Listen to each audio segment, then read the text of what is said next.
tout à l'heure que la croissance quand même profite à l'étranger plus qu'elle ne profite, au pays. Est-ce cela qui fait naître depuis un bon moment un sentiment d'anti-français chez les jeunes? Le sentiment anti-français, comme on l'appelle, c'est en réalité le sentiment de libération nationale qui existe depuis longtemps. Il n'est pas né aujourd'hui.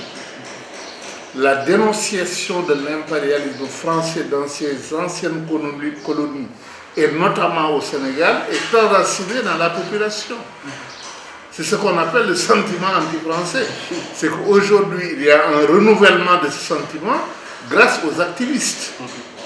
Mais en réalité, c'est un sentiment profond dans ce pays, que le pays appartient plus à l'étranger qu'aux nationaux. Et quand on parle des étrangers, on parle des Français. Comment voyez-vous les rapports France-Sénégal d'une manière globale? Mais comment peut-on voir que lorsque le président de la République décide, pour pouvoir donner un contrat à Total, de limoger son ministre chargé de l'énergie? Parce que ce ministre posait des questions de principe. C'est-à-dire que toutes les questions sont réglées par des faits qui sont des faits établis. Comment aujourd'hui les Sénégalais vivent ce péage-là, cette autoroute à péage?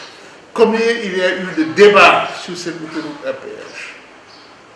On nous parle de partenariat public et privé, et ce partenariat public et privé est au détriment du public par rapport au privé. Et ce privé, il est étranger encore une fois, et il est français.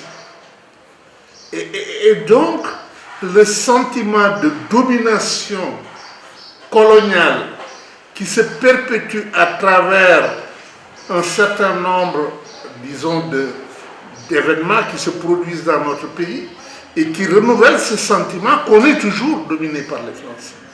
Et c'est cela qui explique la réaction des gens.